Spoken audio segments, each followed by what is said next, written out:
This is The Europeans, and we are live in front of an audience across Europe. Hi, everyone. Hello, everyone watching us live. Let's see if I can still talk whilst being watched by people. It's really a different thing. I should clarify, we're not actually live in front of people. For the people who are listening at home, we're actually on Zoom with an audience of people all across the world who support the podcast. But it's still very exciting. And I think we can now say it's kind of become a yearly tradition. Yeah, this is actually the third year in a row that we've done this. And we're also joined by our lovely producers, Kat Laszlo in Amsterdam and Wojciech Oleksiak in Warsaw. Hi, guys. Hi, hello, everyone. And as usual, we are here in our ugliest Christmas jumpers with some appropriate festive snacks local to our respective countries. And I've actually got some papillotes here, these little chocolates in France that come with a little, like a riddle or a quiz or something. And I actually just opened one, and it's quite a good question for you all. Qui apporte les cadeaux de Noël en Suède? Who brings Christmas presents in Sweden? Is it A, Father Christmas, B, a gnome, C, St. Nicholas, or D, a fairy? Any ideas? No. I want it to be a gnome. Adrian says B. Adrian says B. Correct. It is a gnome. Oh, I did not know that. Educational snack I've got. What's everyone else eating? You've done so much better than me with your Christmas snack. I did make a tiramisu, which is not Christmassy at all, but I've been really sick this week, and it's my favourite food in the world, so I decided to treat myself, even if it has nothing to do with Christmas. Good for you. That's what this time of year is all about, treating yourself. Wojciech, what are you eating? I'm not eating, I'm drinking. I'm sipping winter tea that was prepared by my niece, and it's really glorious. It has cloves, oranges, and I guess it's ginger. It's really great. Yum. Lekker. And Katz, what have you got? So I just surfaced from a retreat, so I'm feeling a bit thin-skinned, and I just ran to the supermarket to the Lidl section, and these are some festive-looking truffles. So a bit of a capitalist answer from me, but that's my shortcut. Lidl is the best at this time of year. And I have a kaki fruit, which apparently I did last year too. But I just think it's so cool, especially if you go to Italy or a country where they actually grow, and it's just like this naked tree with only kaki fruits on it. So, yeah, annual tradition. Well, all of these snacks sound delicious. Please do try and keep your disgusting chewing noises to a minimum while your microphones are on. This is not an ASMR podcast. Dominic, what's coming up this week? Because I think a lot of people are probably expecting a quite intense political debrief given the crazy turn of events in the Romanian elections and the fall of my government here in France. But we've decided to put our heads in the sand for this final festive episode of the year, haven't we? Yes, we have. Sorry, everyone. We're taking the liberty of pretending that there isn't a huge amount of breaking news in Europe and the wider world right now. And we're going to be talking about something that is absolutely not breaking news. At this time of year in Europe, hundreds of thousands, if not millions, of Europeans will be dipping into icy water during the winter holidays, sometimes in Santa outfits, sometimes just in a regular bathing suit. So we're using this festive episode as an excuse to talk about the practice of cold water swimming, something we've been wanting to discuss on the show for ages. It's a tradition that goes back centuries, especially in the northern, colder half of Europe. And it's definitely not something that is just for the festive period, because for many people, it's a very important part of their routine. We're going to be joined later in the show by theatre and radio documentary maker and professor of audio storytelling, Katharina Smets, to talk about why she and so many other people keep plunging into the icy water. That's coming up later on in the show. But first, of course, it's time for Good Week, Bad Week. Wojciech, hit the jingle. Good week, bad week. So, Katie, who are you giving your festive good week to? I'm going to give a qualified good week to a policy initiative by the Greek government designed to make the holiday season a little bit less punishing on Greek people's bank balances at a time when the cost of living has been a massive problem for many, many people. This is a policy called the household basket. Do you know what that is? No, I do not. So it was introduced in late 2022, around about the time when inflation had been really starting to soar internationally, in part because of rising energy costs due to the war in Ukraine. And in Greece, the rise in food costs was particularly staggering. Basic things like olive oil and milk were going up like 25% in a year. It was incredibly difficult for people on low incomes. So what the Greek government did was it made a deal with the supermarket chains to sell a bunch of different food products, 31 different types of food, everything from milk to pasta, at fixed prices. So do you mean that the government subsidized these products? No, that's what makes this interesting, I think. This is not the government coming in and saying to the supermarkets, please can you make these products cheaper for customers and we will pay you the difference. It's not a subsidy. What they did was they got representatives of the supermarkets around a table and they made them all agree on fixed prices for all of these products. It sounds like quite a good idea, but the thing I find confusing about this is, don't supermarkets make things as cheap as possible anyway because they're in competition with each other? Like, why is this necessary? Well, yes, in an ideal capitalist world, you would have super fierce competition between supermarket chains and they would make hardly any profit because they'd all be pricing their foods as cheaply as possible in the fight for customers, right? And it's true that supermarket chains traditionally operate on pretty slim profit margins and they make their money mostly just from selling things in huge, huge volumes. However, there is some evidence that supermarket companies around the world increased their profit margins during COVID and the cost of living crisis that followed. And that to some extent, they were telling their customers, it's awful, isn't it? We really, really hate putting our prices up. But unfortunately, with all of these supply chain problems that we've been having, we just haven't got any choice. And then actually, they were sneakily putting up their prices that little bit more than they needed to and blaming it on the crisis. We know that this happened in various countries like Australia and the US. In Greece, interestingly, they actually put in legislation in 2022 to put a cap on the size of the profit margins that supermarkets could make to stop them profiteering from the crisis in this way. And 9 supermarkets are currently under investigation for making more profits recently than they're legally allowed to. All of this is to say that capitalism doesn't work perfectly. I don't know if you noticed. And there is some stuff that you can do as a government to try and make supermarket prices less eye-wateringly expensive. So the Greek government did 2 things. Firstly, it put this cap on the supermarket's profit margins, although the fact that several chains are under investigation for making too much profit suggests that that policy hasn't been working perfectly. And then they did this price fixing thing. Now, normally when companies get together and agree to fix prices, that is bad. It's called forming a cartel. And as a strategy, the goal is to make as much money as possible for the companies. But in this case, the supermarkets agreed to fix the prices at below the market rates. So it's a nice, friendly cartel. And in each of these food categories, the supermarkets had to have at least one product on sale for the fixed price, or they would get fined. This thing was heavily aimed at making life easier for the poorest shoppers, quite rightly, I think, in a country with some of the lowest average wages in the EU. And there were some gripes from more middle-class shoppers that this wasn't really helpful for anyone who wasn't really on the very, very lowest incomes. Because the supermarkets have often been taking items from, their budget ranges and applying the special prices to these often lower quality items. Nevertheless, this shopping basket policy was only supposed to last a year, but the government ended up continuing with it since the cost of living crisis sadly seems to be here to stay. And that is when my bit of festive good news comes in. Good. I was wondering when it was going to become Christmassy. It's here. The Greek government has just launched its Household Basket Christmas 2024 edition. They brought the supermarket chains back to the negotiating table, and they have agreed on fixed prices for 6 more categories of foods that tend to get eaten a lot in Greece over the holidays. And according to the development ministry, the prices in most cases will be the same as last year, or actually lower. Oh, well, this sounds very nice. What are the foods that they've added? Chocolate, you'll be glad to hear. Great. But also a lot of things that you might find on Greek tables around this time of year that you might not be so familiar with if you're not Greek. Vasilopita, for example, which is a delicious, gooey, orangey cake eaten for the new year. Tsuraki, which is this very beautiful, light, sweet bread with orange zest in it, also eaten in the holidays. And also goat meat, along with lamb and turkey.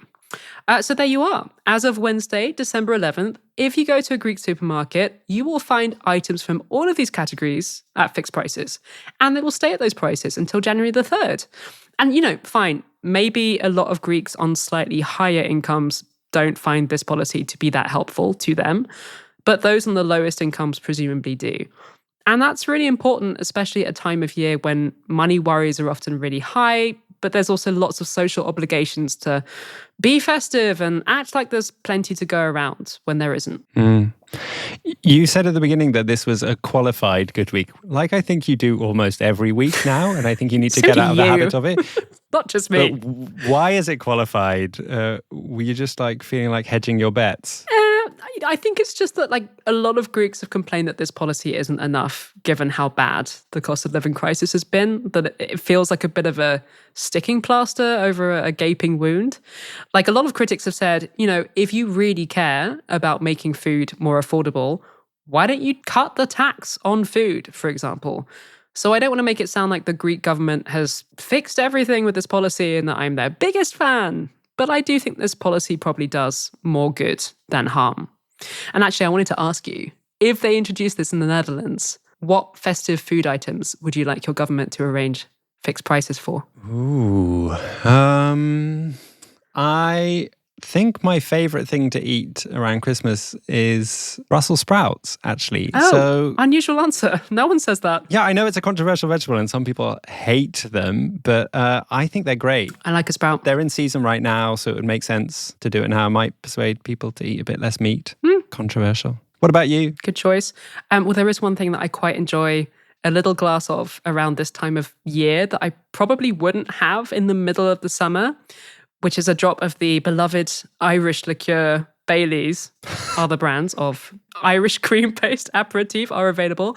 But I also never buy it because it's quite expensive and it's so thick and rich that we just never finish the bottle.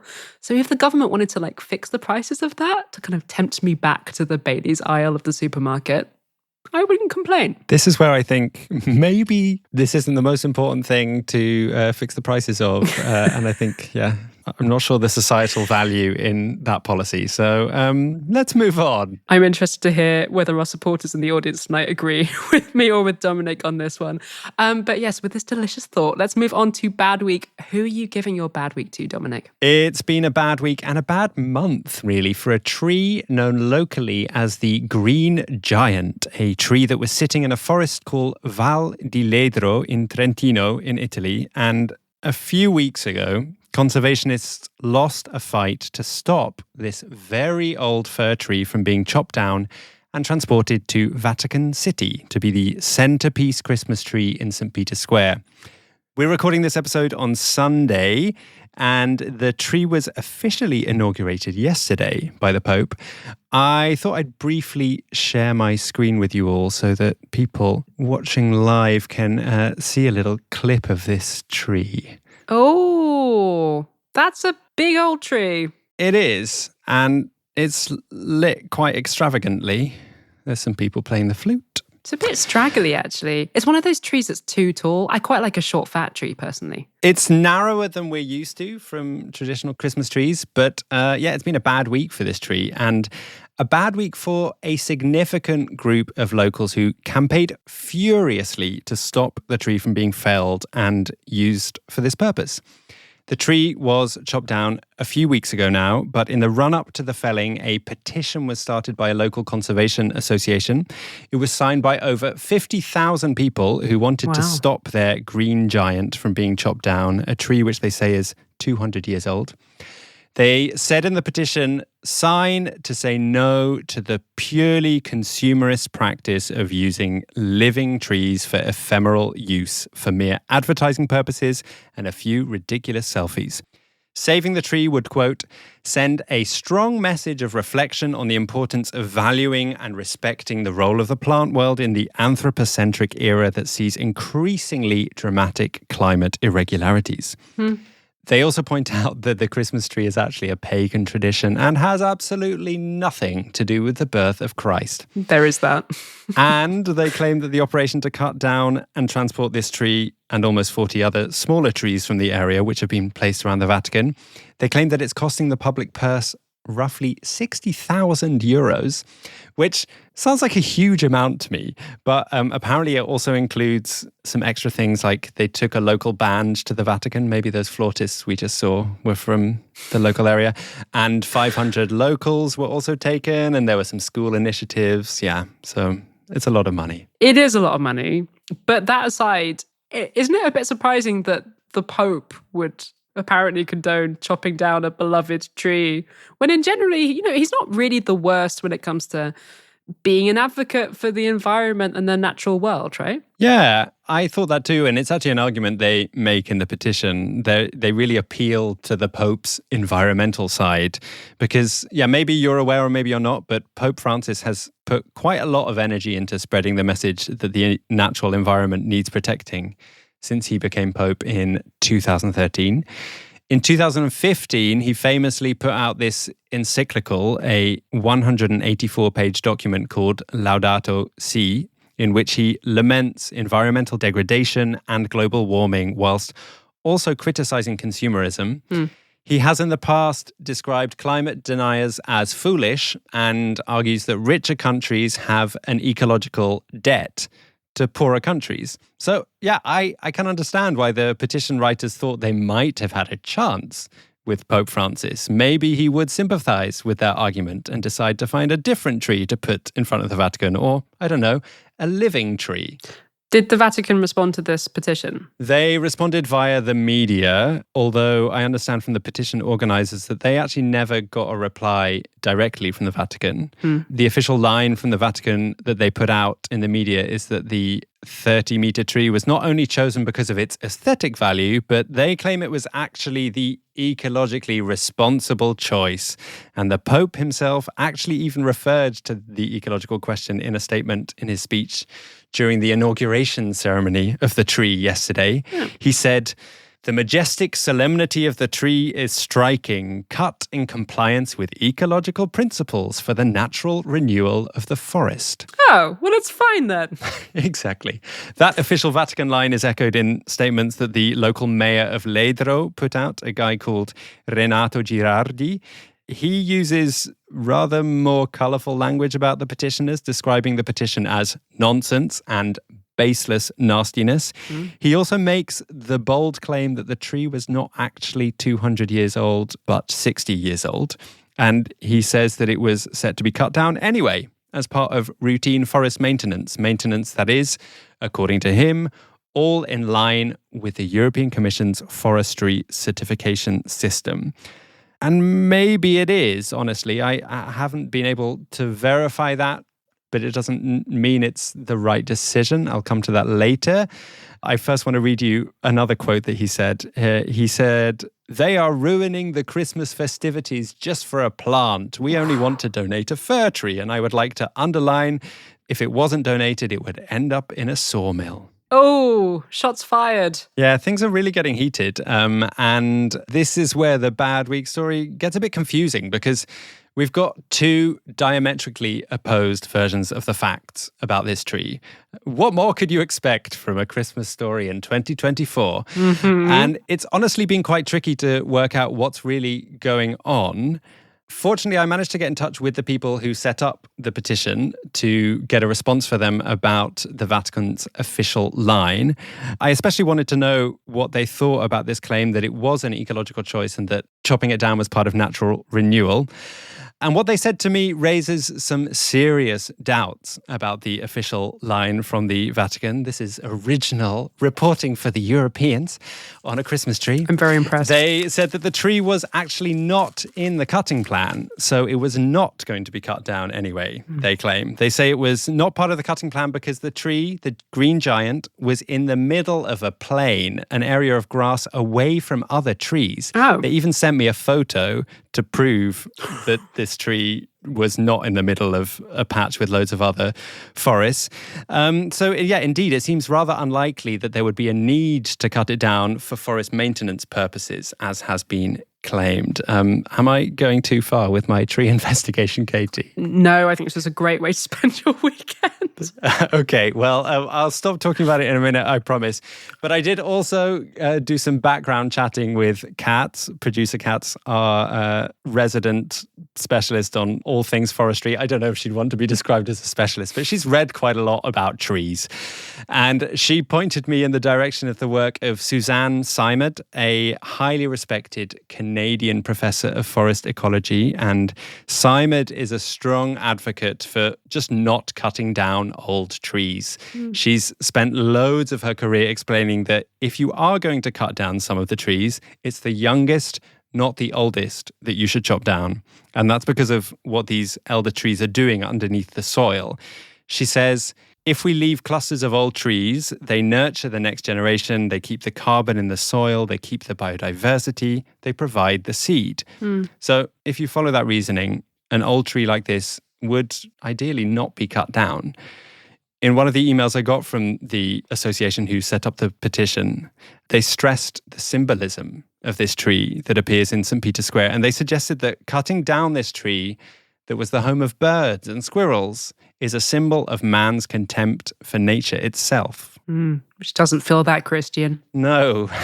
And actually things are getting even more heated because, breaking news for you, I actually received word from this local association that they have this weekend filed a legal complaint with the local public prosecutor's office. Oh. They are asking the judiciary to investigate whether the laws and regulations in force regarding environmental protection and the correct use of public funds were respected. So they might be suing the Pope over this. Well, not necessarily personally, but the Vatican. I think it's more a question for the mayor who made the decision. But yeah, it's got rather dramatic, and I am going to keep you posted if there are any developments in this story, because I'm quite invested now. Well, thank you for this very thorough investigative report, Christmas tree correspondent Dominic Kramer.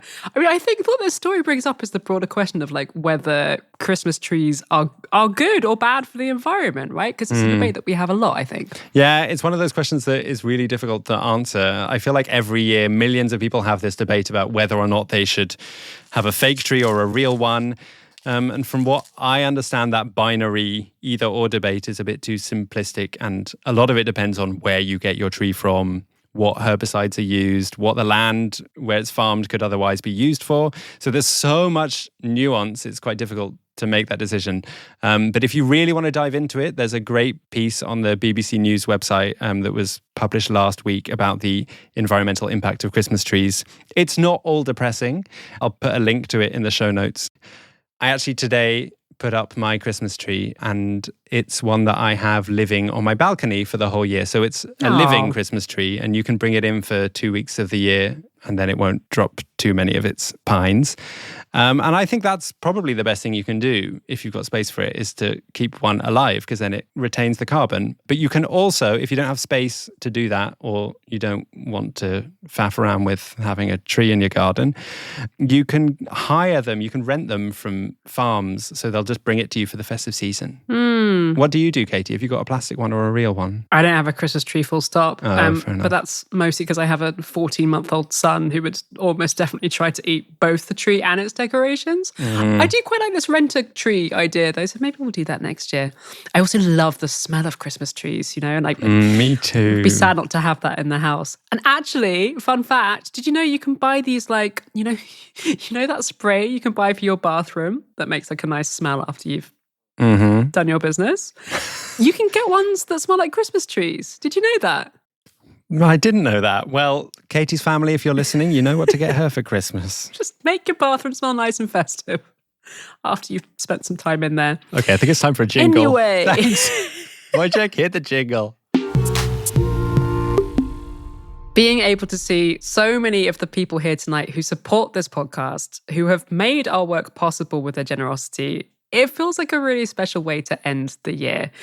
As we insist on telling you every week, the Europeans only exists because of our listeners. And the fact that we're still here 7 years later and making, I think, better podcasts about Europe than ever, that is because of you guys. It's a kind of miracle. So thank you all so much, both everyone who's here tonight and those of you who support the show but aren't able to join us. It's very cheesy to say it, but as the year comes to an end, I'm feeling really grateful for the amazing community that we've built around this podcast. Me too. Thank you all so much. We have a few new supporters to thank who've signed up this past week to support the Europeans by going to patreon.com/Europeans podcast and sending a few euros our way every month. And producer Wojciech, famously, whenever you're with us in front of the microphone, your greatest pleasure in life is derived from reading out the names of our latest supporters. So my Christmas gift to you is this honor. Over to you. Thank you. I'm moved. But above all, thank you to Elisa, thank you Shayna, thank you Alexander, thank you Serafim, Elżbieta, thank you Sana, thank you Daniel, thank you Chris, thank you Agnieszka, thank you Igor, and thank you to Eddie for increasing his monthly donation. Thank you all. It's really the most charming audio fetish of anyone on our team that you enjoy reading out the names so much. Isn't it? Our very big thank you goes out to everyone who supports the making of podcasts like the one you're listening to now via Patreon, but also to the many people who have supported the crowdfunding campaign for our new series, Who Does It Best? If you don't know what I'm talking about, go back and listen to the special announcement in our feed a few episodes ago. It's a new series we're planning for 2025 about the best, most inventive policies around Europe, and we are incredibly excited about it. We're getting tantalizingly close to our target. We've got less than 4,000 euros to go. So close, and it would be amazing if we could make a big final push to get this last bit of crowdfunding done and dusted by the end of the year so that we can hit the ground running in January and actually start work on making this series for you. So if you would like to get us a little Christmas present, apart from my toilet spray, we would love it if you could chip in however much you can afford. Any amount, big or small, is extremely welcome. And then you get to feel like you've been part of making this podcast series happen. How cool is that? You'll find a link to the crowdfunding campaign right there in the description of this episode and also on our website, snaking across the top of the screen. I'm doing a snaking motion with my shoulders for the people watching. Thank you so much to everyone who's contributed so far. Thanks, everyone.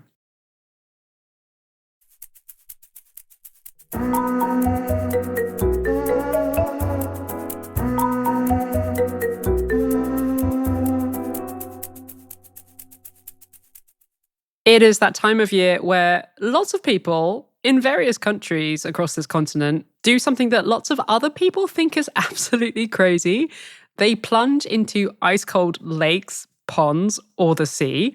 In a lot of places, you'll find festive swims on Christmas Day or New Year's Day, with people often accessorizing their swimsuits with Santa hats. And sometimes it's a religious ritual too. So in January, for example, Orthodox Christians across Europe are going to be marking, as always, the Epiphany by jumping into the water, commemorating the baptism of Jesus in the River Jordan. I'm not sure the River Jordan counts as being like an icy cold body of water. Well, they're not going to be in the River Jordan. They're going to be in like Russia and places. Oh, you mean people mark it where they are? Okay, sorry, I Yes. misunderstood. Scrap that. Sorry if that wasn't clear. Anyway, we thought that this pan-European enthusiasm for cold swimming would be a fun thing to talk about in this last episode of the year. Also because it's something that's become increasingly popular in recent years because of the supposed benefits to our physical and mental health. You might have heard of this Dutch ice swimming guru, Wim Hof, for example. He actually moved to Poland so that he could live next to this freezing cold waterfall. And he has this absolutely huge online following, despite being a rather controversial character facing allegations of domestic abuse. But there's also lots of people who do this who have never heard of Wim Hof. Cold swimming is super popular, for example, with older women who live by the sea. I have to say I've taken a few dips in very cold water in my time, but it's not something that I've been thinking about getting into more regularly, if I'm being honest. I'm too much of a coward. What about you, Dominic? Well, I actually made my husband do it this weekend twice. Oh, did you? And I watched him. Does that count? You made him do it? Yeah, well, honestly, I'm also a bit of a coward and I've done it every now and again, but I've also got a heart condition, an arrhythmia, and that's one of the health conditions where some doctors say you should be careful with cold water shocks, although weirdly, it's also something that my doctors say if my heart gets stuck in an arrhythmia, which it does sometimes, they say I should jump in cold water. Oh, it's confusing. So, yeah, to try and shock it. So, yeah, anyway, it means I'm a bit wary of it. But seeing as we're both clearly not experts in this, we thought for the interview this week we would bring in our producer, Kat, who is someone who dips into cold water on the regular. Hi, Kat. Hi, Cats. Hi. Well, semi-regular. I go like once or twice a month through the winter. And why did you decide to become one of these brave and, in some people's opinion, completely mad people who voluntarily dunk themselves into cold water? Well, first of all, I really love the water. I always have. It's my element. But also, like a lot of people, I'm quite sensitive to winter sadness. Christmas is always a bit of a hard time. And I struggle with some mental health stuff that can make my body feel really like in danger. And that can make the world feel like a bit of an unsafe place. And then it's really hard to shift that energy just with thoughts. And while I love doing calming things like meditation and yoga, sometimes you just want to feel like alive and scream and do something wild and free. And then I get into the water. It's just this huge catharsis that makes you feel really alive and strong. And like, if I can do this, then maybe I can do other scary, difficult things. And I also really especially like that it's really not necessarily macho. Like often the coolest people there are these 80-year-old women who just poker face glide on in and they're like way cooler than everyone else. And I love that. That is very badass. You were saying when we were talking about this earlier that it's interesting that today cold swimming seems like a kind of trendy, almost hipster thing because it's something that Europeans have been doing for hundreds of years. Yeah, I mean, when I think about it, like warm showers and bathrooms are pretty recent. So I guess like cold plunging was kind of just the default or just never showering. I don't know. But there is also a really rich history of Europeans doing this as a ritual. Dominic and I live in the Netherlands, and here the New Year's swim is huge on New Year's Day. But in preparation for the show, I actually called people in Scotland, in Ireland, in Finland, all saying that New Year's swims or Christmas swims were big there too. I even spoke to the incredible Joyce McIntosh, who is the life president of Ye Amphibious Ancients Bathing Association. That's amazing. It's an amazing name for a club. Incredible. And what's even more amazing is this organization has existed since 1884. Wow. Yeah. But I don't think it's that surprising. Like, it makes you feel amazing in just a couple of minutes. So, yeah, I get it. Yeah, I know that in the UK, a lot of people do a Christmas Day or Boxing Day dip. And honestly, when I was growing up, I used to think these people were a bit mad. I remember hearing from a friend who had to break the ice before dipping into Hampstead Heath ponds one Christmas Day. But I've gradually become more and more intrigued by this practice as it becomes more and more popular. It's kind of sort of treated as like an alternative health craze, but there's also like a bunch of scientific evidence that shows that it's good for our health, right? Yeah. Can you, as our resident scientist, Kat, like unpick some of the science around cold water swimming? I sometimes get scared when you call me a scientist because I've already called you our resident forestry expert. I do have a science background, but let's just everybody chill out. She's collecting degrees this evening. Yeah. No, but it was actually, I've read a bit about it in the past, but it was really fun to delve into the research for this show. There are actually some really big studies going on right now, also into, you know, the mechanisms going on in our cells. Most of the studies published so far are based on self-reported impacts. So like people describing how cold swimming makes them feel.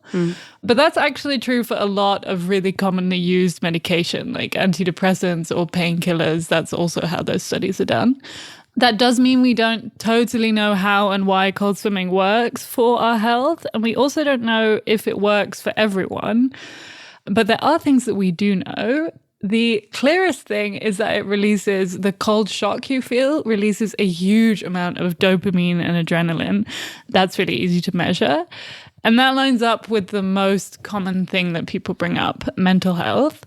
There are also studies where people who have been on antidepressants, even people who've been on them for decades, could reduce their dose within a few weeks and could even go off them after a couple of months, which is pretty impressive. Wow. Yeah, like even if that doesn't work for everyone, it's incredible that it works for some people, especially because antidepressants are famously not that effective for lots of people and have a lot of side effects. Another group that it is really popular with are people who struggle with addiction. And the really cool thing is that it gives you this big rush, like a replacement rush for a more unhealthy addiction. But it doesn't have the come down, like the crash. That's so hard to find, like with alcohol or with antidepressants or with most drugs. Sugar. Yeah, sugar. Usually the rush comes with the come down. And this is a rush that does not have that. So that is a big hack. Okay, so mental health, check. Anything else? The biggest thing that blew me away while I was reading over the past week was it seems to have really promising potential for Alzheimer's, both preventatively and people who are already struggling with dementia. During the cold shock, a protein is released in your brain called RBM3, and that is something that really drops in people who have Alzheimer's. And the studies are really promising. Like, people are really seeing substantial memory improvements. Wow. Yeah, which is really hopeful. And kind of insanely, there was a study with mice with Alzheimer's, and all of the mice were cured. That's Wow. crazy. Which is, you know, obviously humans are not mice, but that's an incredible success rate. So I thought that was exciting. Yeah, it sounds really exciting. All right, next up, menopause, menstruation, chronic pain stuff like arthritis, rheumatism. Those are all really helped with cold water swimming as well. We already talked a bit about how it's mostly older women doing this, but studies show that they're actually doing it because it helps them so much with menopause symptoms and perimenopause and menstruation. I found that especially cool because science has just really failed women in helping us manage basically everything to do with our wombs and pain. Mm-hmm. And then there's just like a bunch of rock star older ladies who have found something that works, it's free, they're doing it together, and they just don't need to rely on this medical system that often doesn't take them seriously. I mean, I'm starting to feel like cold swimming is some kind of magical cure-all. Yeah. Yeah, I also should probably shut up now and invite our guest on. But the last thing I'll say is it also decreases respiratory infections by 40%. And there's some really promising evidence on boosting energy levels for people struggling with things like long COVID, MS, also things that don't really have very good cures so far. Are there any downsides to doing this? So the main risk is what Dominic was describing for heart patients. It's definitely a good idea to be extra cautious if you have a higher risk of heart attacks or arrhythmia. The other thing is that staying in too long is definitely not a good idea. There's a real risk of hypothermia. The good news is that longer isn't necessarily better for the health benefits anyway. Most of them are already there after 2 minutes. Outside of that, yeah, one of the coolest things about this is that it just doesn't have that many negative side effects. Okay, I'm sort of convinced, but beyond the science of all of these benefits, I would still like to hear from somebody who does this regularly, who has found this to be helpful in their life. Yes, absolutely. I rang a bunch of fun people around Europe, but the perfect person is our guest today, Belgian-Polish radio producer and a dear friend of mine, Katharina Smets. Katharina is a member of the biggest cold plunge club in Antwerp, and she is gracing us with her presence, even though it's her boyfriend's birthday. Happy birthday, Servaz. Yeah, happy birthday. Katharina, Happy birthday! it is so nice to have you here with us. Can you take yourself off mute? Hi, Katharina. Hi everybody. That's so nice of you. I will have Servaz listen to this and he will be very happy with that. Oh. Thank you so much. So nice to have you here. Yeah. I mean, as you already know, plunging into cold water is not something that I'm that keen to do out of choice. So I think for now I'm more interested in hearing about it secondhand. So paint a picture for me. What does it feel like in your body when you get into water that's... how cold is it? Like a couple of degrees above freezing, I guess? I think it was 4 degrees this morning. Whoa. Okay. Yeah, well, I started doing it this 2 years ago. And in the beginning, you think this can't be good. and then you get out of the water and then you feel really good. And then you think, this might be good. So you just get used to it also a little bit, to that little bit of this fear, to this rush. And you start looking forward to it, which I thought was super strange, but also super fun to go through. But I think, in the beginning, it's not really very pleasant. You go in and your legs start to itch and then you have to go in and then it really takes your breath away. And then you really try to swim as quickly as possible to the other side. And like Kat said, it's actually really a dip. Someone told me you should stay in as many minutes as the temperature is. For example, 4 minutes would be right now, I think, perfect.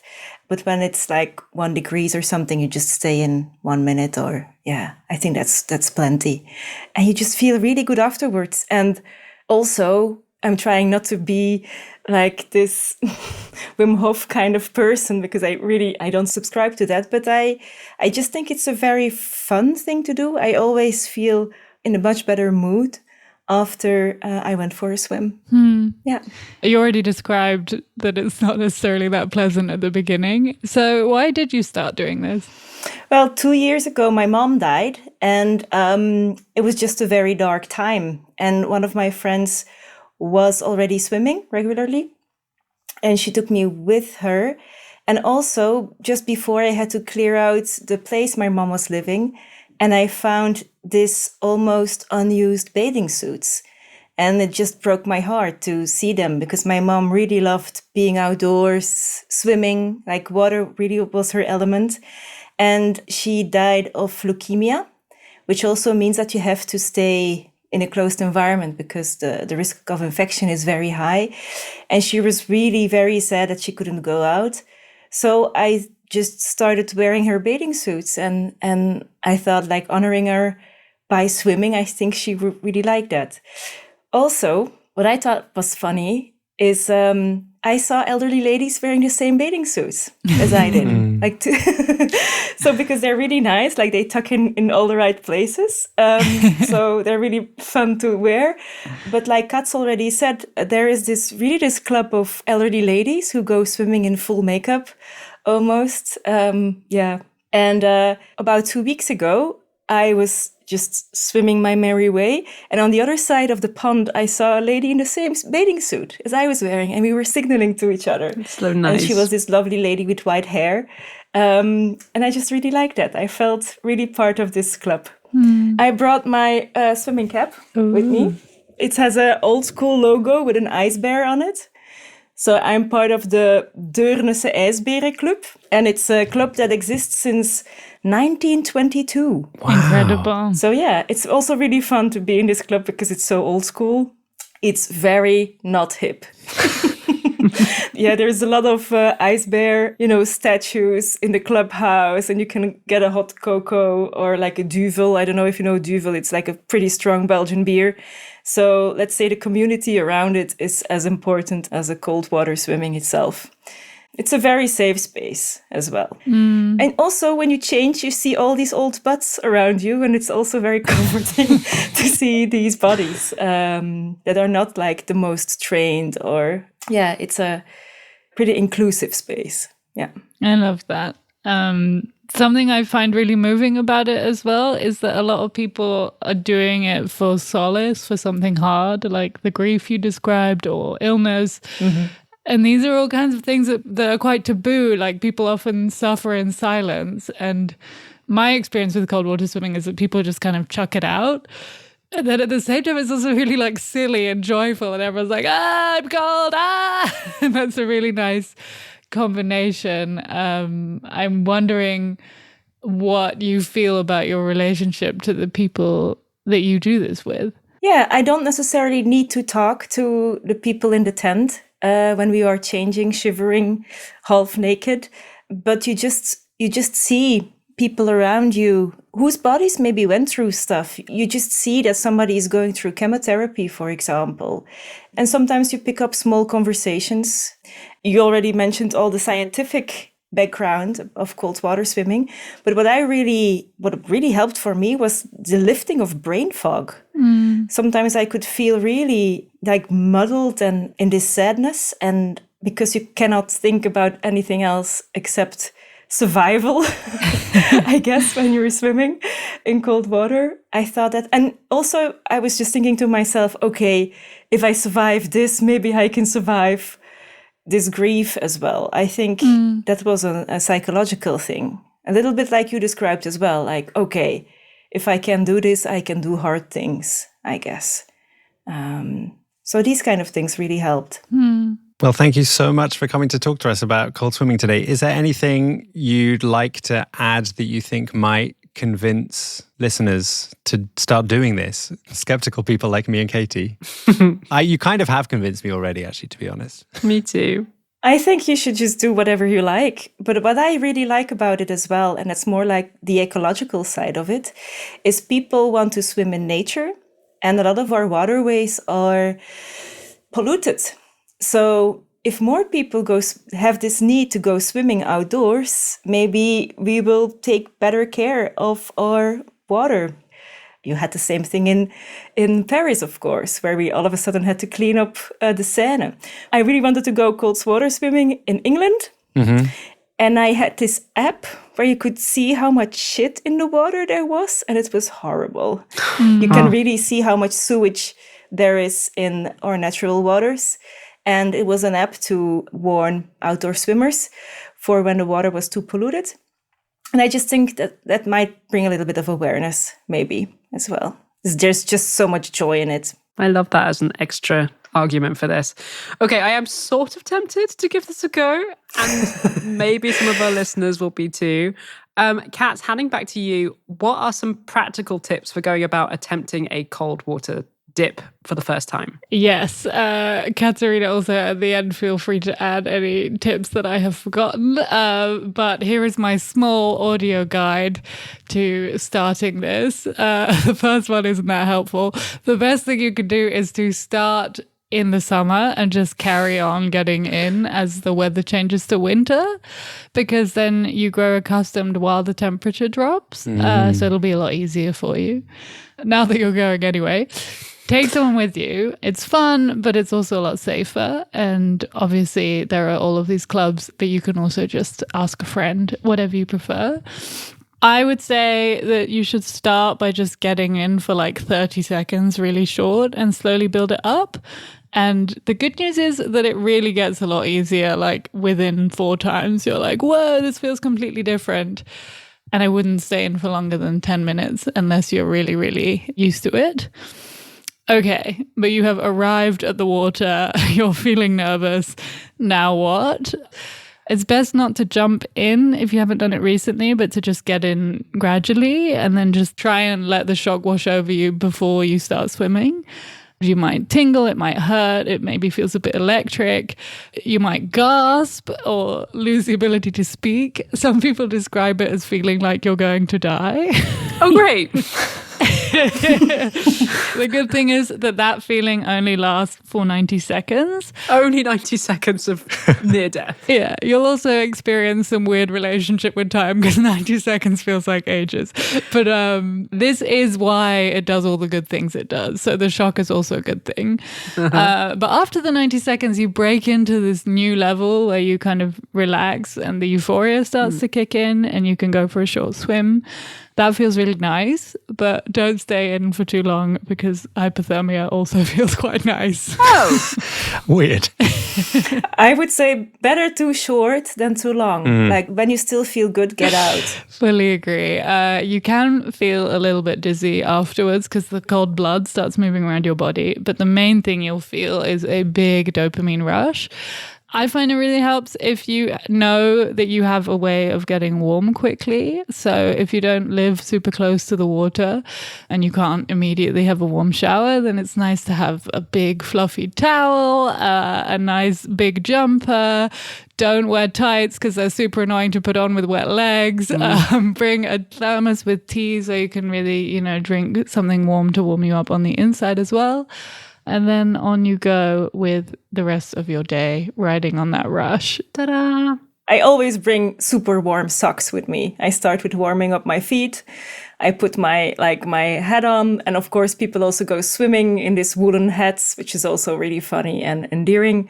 So yeah, I would just use your common sense and really enjoy the company and general cheer of doing that. Thank you, Katharina, so much for joining us. Thanks for being here. Thank you so much for having me. Happy swimming.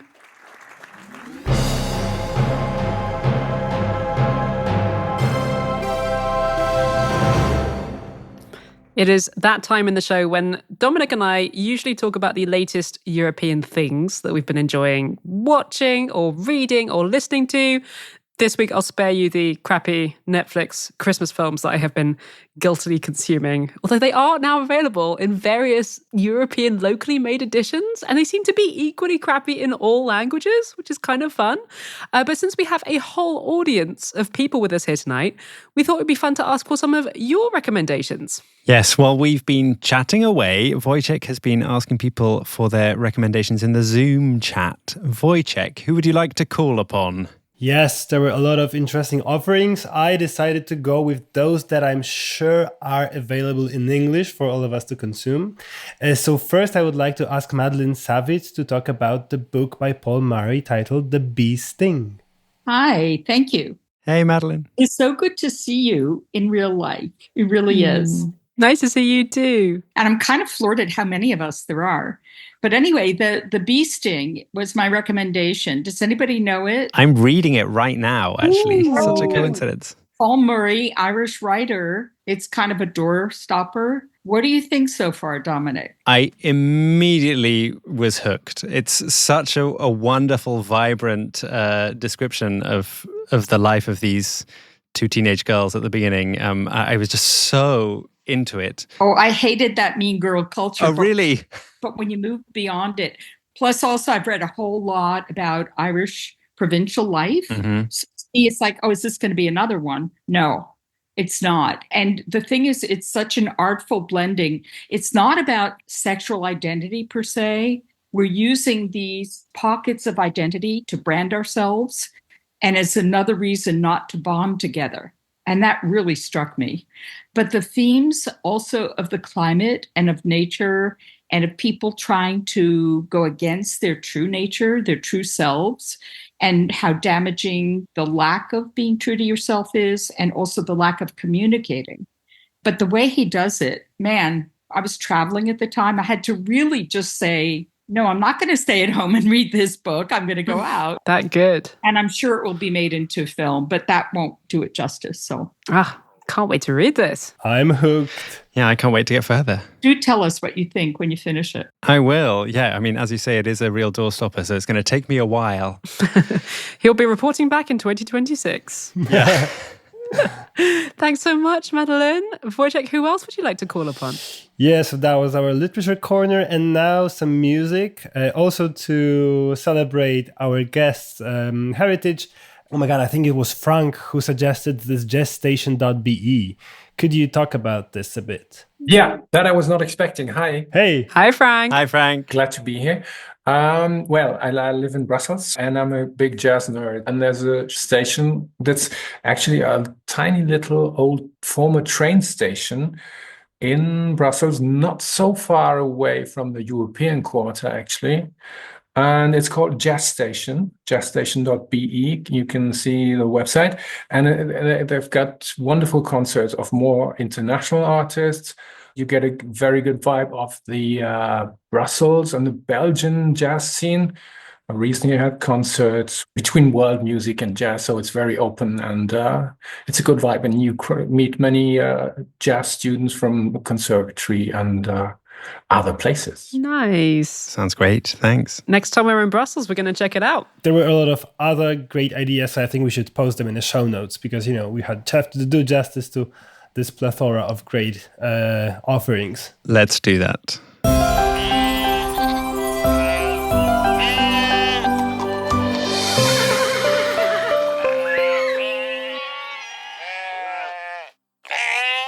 Time for a quick happy ending, and for this week's festive episode, I wanted to share the news that Gdansk, a city on the northern coast of Poland, has been awarded the honor of having Europe's best Christmas market, according to an online vote that involved over 750,000 people. Oh my God. A huge democratic victory for Gdansk. Although I have to say, when I saw this news, I was immediately suspicious.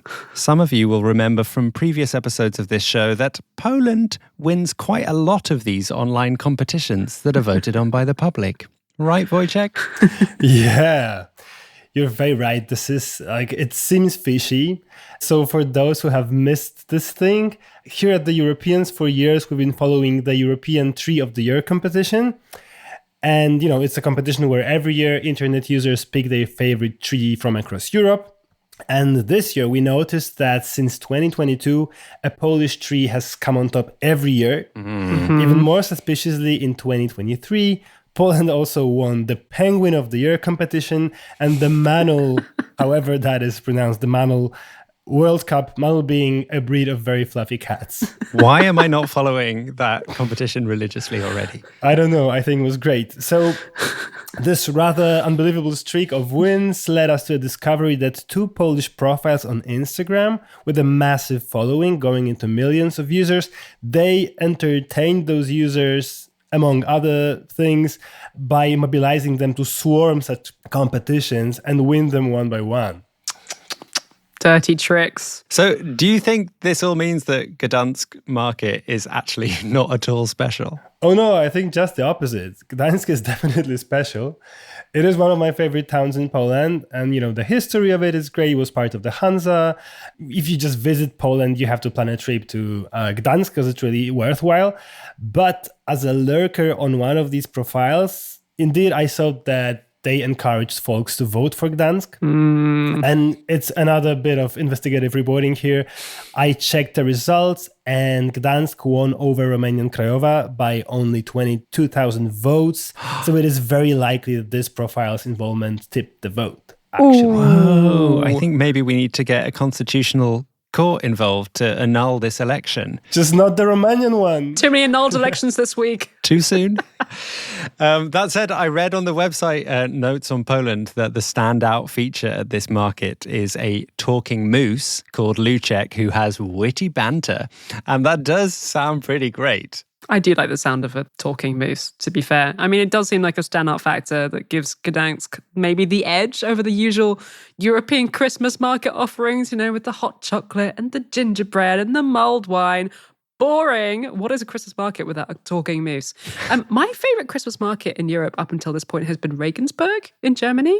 But I think I'm going to give Gdansk a try next year. I think we should do a little team trip, everyone. And in the meantime, I think we need to get these Instagrammers, these Polish Instagrammers who seem to be bending election results, onto the show for an interview. Show yourselves. I'll do my best to book them for next year. Thanks, Wojciech. That is all that we have time for in this episode, and indeed all that we have time for in 2024. Thank you so much to everyone who's been here with us for tonight's live recording. It has been a lot of fun. And thank you so much to everyone who has contributed in general to the Europeans this year. And I don't just mean financially. Thank you to everyone who has written in to suggest guests or ideas for future episodes, or generally ways that we can make the show better. It is a huge, huge help. Yes, thank you everyone who's listened, and thank you also to my lovely colleagues on this show. It's so lovely working with you all. I really appreciate it, and I do much less work than the rest of them, so I'm so grateful to them all for making this sound professional, and especially this year, Katy, with her new baby. Thank you so much for everything you've done during this big change in life. This week's episode was produced by Katy Lee, and it's been produced throughout the year by Katz Laszlo, Wojciech Oleksiak, and also the wonderful Morgan Childs in Prague. Thank you so much, everyone. And thank you for listening. Wishing everyone a peaceful break and a little time to rest and reflect after the crazy year that it's been. We'll be back in January, revived and regenerated. Who knows, maybe after a bracing icy swim. We'll see you then. Fijne feestdagen. Adieu.